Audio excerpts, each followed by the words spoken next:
여러분 안녕하세요. The Child of God 911 주님의 자녀 911입니다.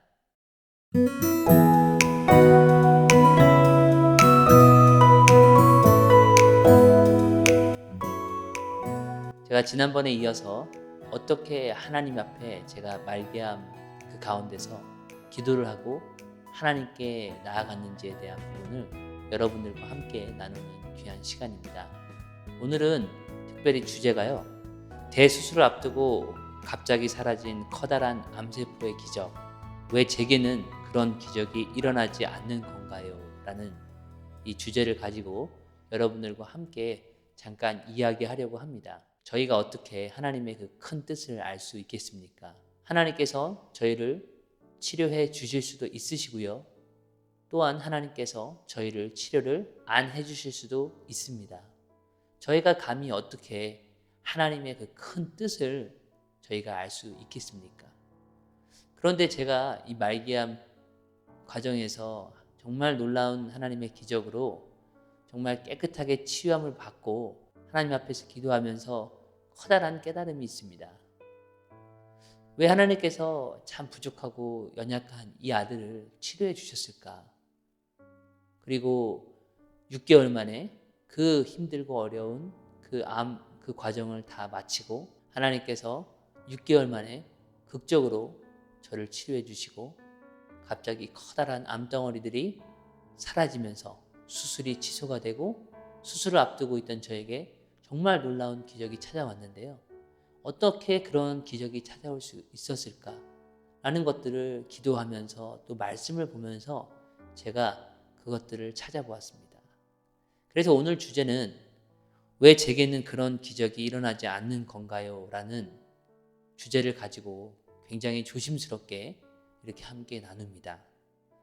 제가 기도하면서 또한 말씀을 보면서 깨달은 것들에 대해서 여러분들과 함께 나눕니다. 모든 것들을 결정하시고 모든 것들을 베푸시는 것은 하나님의 강권적인 은혜와 하나님의 선택이시지 저희가 그것을 감히 하나님께서 하시는 일을 저희가 어떻게 이야기할 수가 없습니다. 그런데요, 최근에 어떤 분이 저에게 또 이런 댓글을 달아주셨더라고요. 아무리 기도를 해도 암으로 죽었습니다. 이렇게 댓글을 달아주신 분이 있으셨습니다. 그런데 그분에게 제가 꼭 드리고 싶은 말씀은요. 만약에 아무리 기도를 해도 하나님께서 역사를 하지 않으셨다라고 그런 가정으로 이야기를 할 경우에 우리가 보는 성경은 다 거짓입니다. 성경에는 분명히 하나님 앞에 정말 간절히 간청하고 또 간구하는 자들의 기도를 들으셨던 예수님의 모습들이 공간복음서에서 다 나오고 있습니다. 그러면서 예수님께서 네가 무엇을 원하느냐라고 물어보시고 소경은 눈을 뜨길 원하나이다. 또 병이 걸린 자들은 치료가 되기를 원하나이다. 이러한 고백을 통해서 그들에게 놀라운 하나님의 기적이 일어나고 그들이 정말 병이 치료가 되면서 하나님께 영광을 돌렸던 그 장면들이 성경에 나옵니다. 그렇기 때문에 그분께서 아무리 기도를 해도 암은 치료가 되지 않습니다. 아무리 기도를 해도 암으로 죽었습니다. 라는 그 명제는 솔직히 성립이 되지 않습니다. 제 개인적인 생각으로는요. 정말 제가 이전에도 함께 메시지들을 나누었지만 정말 하나님께 간절히 부르짖고 기도하면 하나님께서 저뿐만 아니라 여러분들의 기도를 들으신다라는 것을 저는 확신을 합니다. 우리 성경을 통해서 보면요. 혈루증을 앓는 여인이 정말 예수님의 그 옷자락이라도 만지면 낫겠다라는 그 강한 믿음을 가지고 예수님의 옷자락을 만졌을 때 그 혈루증을 앓는 여인이 치료가 되는 그 성경 말씀을 보게 됩니다. 이와 마찬가지로 정말 하나님께 간절히 부르짖고 우리 예수 그리스도를 통해서 하나님 앞에 간절히 부르짖을 때에 우리가 치료를 받을 수 있다는 사실입니다. 그렇다면 왜 우리들에게는 그런 기적이 일어나지 않는 건가요? 라는 제목으로 잠깐 함께 나누면요, 제 개인적인 생각과 제가 깨닫고 나아간, 제가 기도하면서 말씀을 보면서 깨달은 내용들을 여러분들과 함께 나누길 원합니다. 첫 번째로는요, 하나님을 떠날 확률이 굉장히 많은 사람들에게는 하나님의 치료의 역사와 치료의 능력이 일어나지 않는다라는 사실입니다.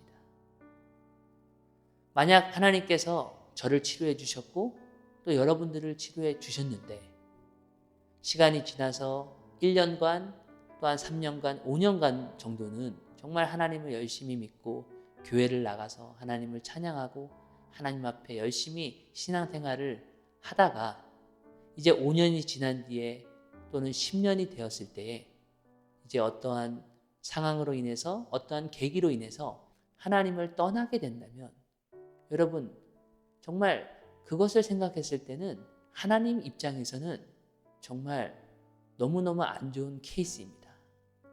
그 사람이 즉 예를 들어서 제가 하나님 앞에 정말 이 놀라운 기적과 이적의 그 경험을 하여서 제가 세상 밖으로 나가서 하나님의 복음을 전하고 있습니다. 예수님을 믿으세요. 예수님은 구원자이시고 치료자이십니다. 예수님께서 저를 치료해 주셨습니다.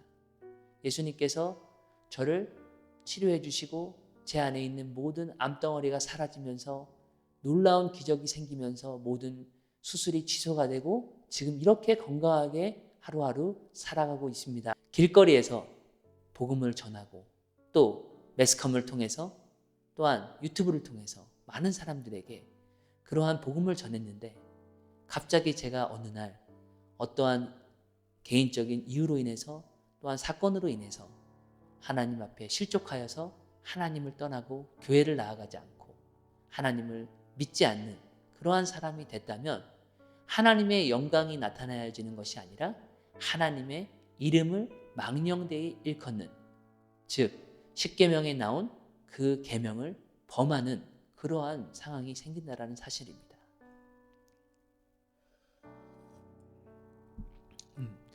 하나님을 떠날 확률이 있는 사람들에게는 하나님의 놀라운 기적이 일어나는 것이 쉽지 않다고 저는 개인적으로 생각합니다.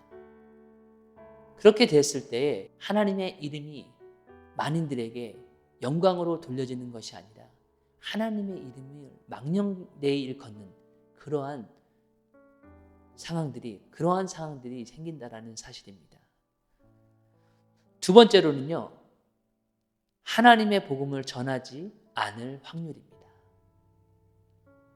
즉, 하나님께서 정말 놀라운 하나님의 기적과 이적으로 만약에 여러분들을 치료해 주시고 저를 치료해 주셨는데 제가 여러분들께도 늘 말씀을 드리고 강조를 하지만 제가 그 큰 은혜를 받았는데 그저 제가 저 혼자만 기쁘고 저희 가족들만 너무너무 기뻐서 집에서 그저 하나님 앞에 감사를 드리고 또 하나님의 복음과 하나님의 그 놀라운 기적들을 많은 사람들에게 증거하거나 간증하지 않고 그저 하나님께서 나를 치료해 주신 것에 너무 기쁘고 감사함으로 하루하루를 살아간다면 여러분 그것은 바로 예수님이 이 땅 가운데 오신 그 십자가의 큰 형벌을 받으시고 우리를 위하여 십자가에 돌아가신 그 목적을 저희들이 다 무시하고 예수님의 그 큰 뜻을 헤아리지 못한다는 사실입니다.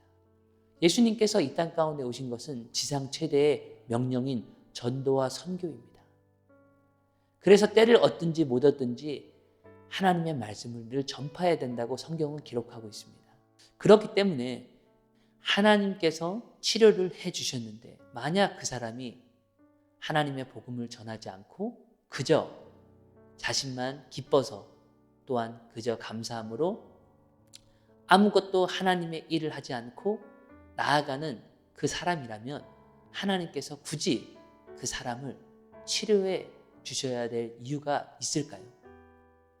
하나님은 사랑이시지만 하나님의 목적을 위해서 하나님의 그 큰 목적을 위해서 예수님을 이 땅 가운데 보내신 것처럼 우리들이 예수님의 그 지상 최대의 명령인 전도와 선교와 간증을 통하여서 하나님의 살아계심과 하나님이 살아계시고 하나님은 예수 그리스도를 통하여서 구원자이시며 우리를 치료하시는 야훼의 라파의 하나님이라는 것을 우리가 그들에게 전해야 된다고 저는 개인적으로 생각을 합니다. 여러분 성경에 보면요. 누가복음 17장에 보면 10명의 나병 환자에 대한 정말 의미심장한 그 말씀이 나옵니다.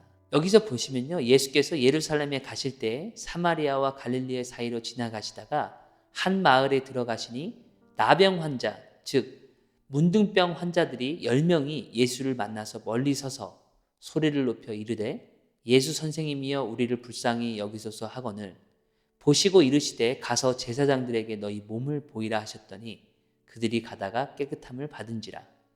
그 중에 한 사람이 자기가 나은 것을 보고 큰 소리로 하나님께 영광을 돌리며 돌아와 예수의 발 아래 엎드려 감사하니 그는 사마리아 사람이라. 예수께서 대답하여 이르시되 10사람이 다 깨끗함을 받지 아니하였느냐? 그 9은 어디 있느냐? 10명을 치료해 줬는데요. 딱 한 사람, 그것도 사마리아인 사람이 하나님 앞에 나와서 영광을 돌리면서 큰 소리로 하나님께 영광을 돌렸다고 성경은 기록하고 있습니다. 그러자 예수님께서 물어보십니다. 내가 10명을 치료해 줬는데 9명은 어디 있느냐고 물어보십니다. 그러면서 이 이방인 외에는 하나님께 영광을 돌리러 돌아온 자가 없느냐 하시고 그에게 이르시되 일어나 가라.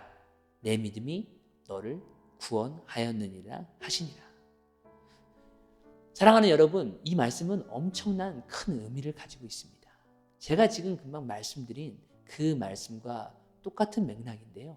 10명을 치료해 줬는데 9명은 하나님 앞에 돌아오지 않고 영광을 돌리지 않았다고 성경은 기록하고 있고 한 명인 사마리아 여인은 예수님 앞에 돌아와서 영광을 돌렸다라고 성경은 기록하였습니다.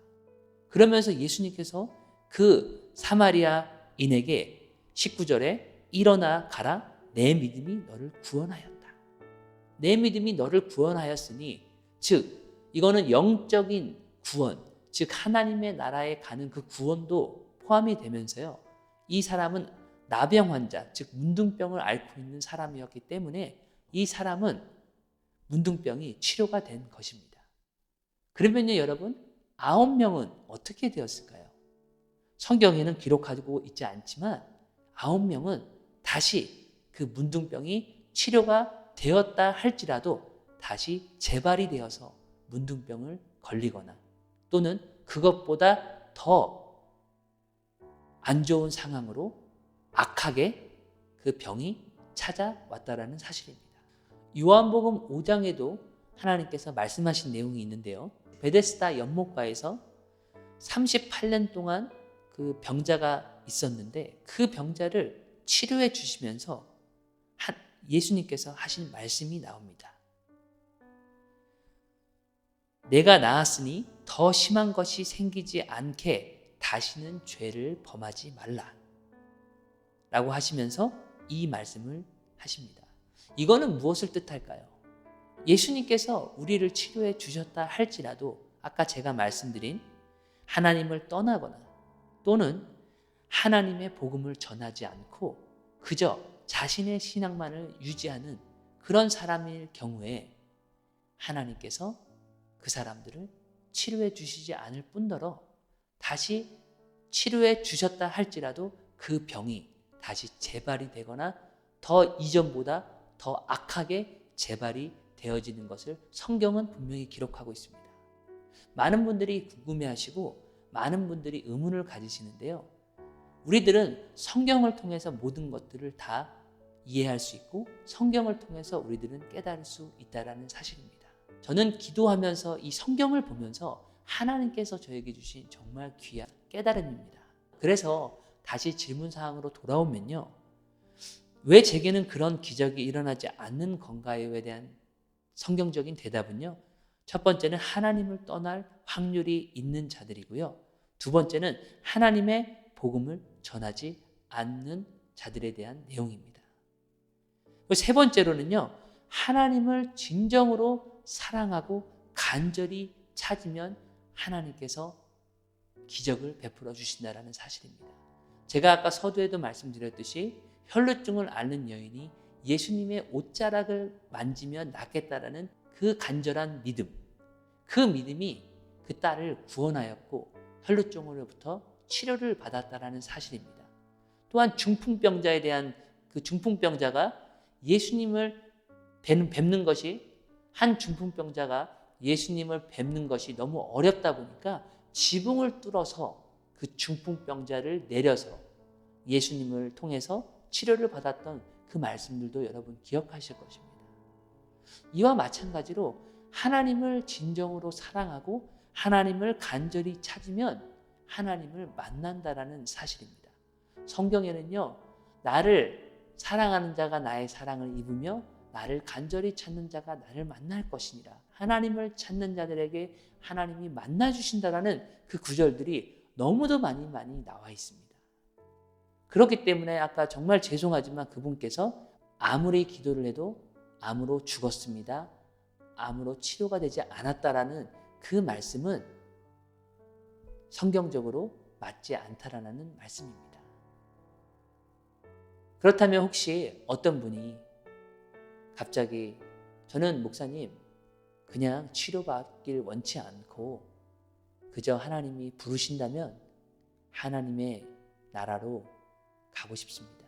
하나님이 계신 천국에 가고 싶습니다. 라고 혹시 고백을 하시는 분들이 혹시 계시다면요.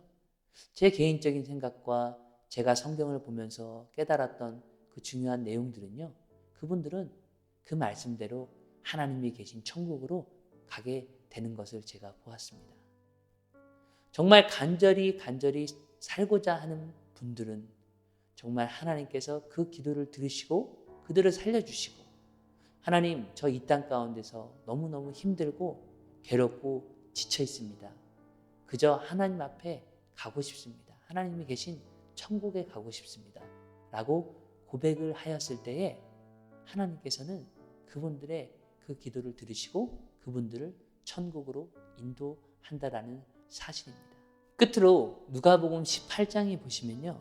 불의한 재판관에 대한 내용이 나옵니다. 한 과부가 나의 원한을 풀어달라고 그 재판관에게 계속 요청하고 그 재판관을 정말 번거롭게 괴롭히면서 저의 원한을 풀어달라고 계속 고백하자 마침내 그 재판장이 누가복음 18장 5절에 이렇게 고백합니다. 이 과부가 나를 계속 번거롭게 하니 내가 그 원한을 풀어주리라. 그렇지 않으면 늘 와서 나를 괴롭게 하리라 하였느니라. 그러면서요 누가복음 18장 7절에 정말 중요한 말씀이 나옵니다. 하물며 하나님께서 그 밤낮 부르짖는 택하신 자들의 원한을 풀어주지 아니하시겠느냐. 그들에게 오래 참으시겠느냐. 내가 너희에게 이르노니 속히 그 원한을 풀어주시리라. 그러나 인자가 올 때에 세상에서 믿음을 보겠느냐 하시니라. 여러분 이 말씀을 보면요. 정말 한 과부가 불의한 재판관에게 계속 괴롭히고 번거롭게 아침마다 점심마다 저녁마다 가서 나의 원한을 풀어달라고 간청하니까요. 이 재판관이 마침내 그 과부의 그 요청을 들어주는 그 내용을 말합니다. 그러면서 하물며 우리 하나님께서도 이 불의한 재판관도 이렇게 들어주는데 밤낮 부르짖는 우리의 기도를 듣지 아니하겠느냐라고 이 성경은 말하고 있는 것입니다. 사랑하는 여러분, 이와 마찬가지로 우리들이 하나님 앞에 정말 간절하게 하나님 앞에 제가 이전에도 메시지를 남겼던 것처럼 하나님 앞에 최대한의 예의를 갖추고 하나님 앞에 정말 신령과 진정으로 정말 내 마음과 뜻과 힘을 다하여 정성을 다하여 성품을 다하여 목숨을 다하여 하나님 앞에 기도하시면서 하나님께 회개하고 기도하시면 하나님께서 우리에게 기적을 베풀어 주신다는 사실입니다. 왜 제게는 그런 기적이 일어나지 않는 건가요? 라는 주제로 제가 성경 말씀을 가지고 여러분들과 함께 나누었습니다. 우리 사랑하는 여러분, 너무 낭망하고 좌절하지 마시고 여러분들이 지금 갖고 계신 그 험난한 그 질병과 또한 고통과 알 수 없는 병들, 또한 육신의 병, 또한 정신적인 병, 이 모든 것들 우리가 하나님 앞에 온전히 나아갔을 때 하나님께서 기적을 베풀어 주시고 치료해 주신다는 사실입니다. 그래서 제가 여러분들께 끝으로 정리를 해드리면요. 첫 번째로는 하나님을 떠날 확률이 있는 사람들에게는 기적이 일어나지 않을 확률이 높다. 두 번째로는 하나님의 복음을 전하지 않을 그러한 사람들에게는 하나님의 기적이 일어나지 않는다. 세 번째로는 하나님을 사랑하고 하나님을 간절히 찾지 않는 자들에게 그러한 기적이 일어나지 않을 확률이 높다라는 그 말씀으로 오늘 말씀을 마치겠습니다. 또한 다음 시간에 이러한 주제들을 가지고 여러분들과 함께 나누고 정말 귀한 시간들을 갖도록 하겠습니다. 여러분, 우리 하나님은 살아계십니다. 우리 하나님은 역사하십니다. 여러분들께서 실망하시고 좌절하시고 낭망하지 마시고 하나님께 간절히 간구하고 기도하실 때 여러분들의 삶 가운데도 정말 놀라운 기적이 일어날 것이라고 저는 확신합니다. 감사합니다, 여러분.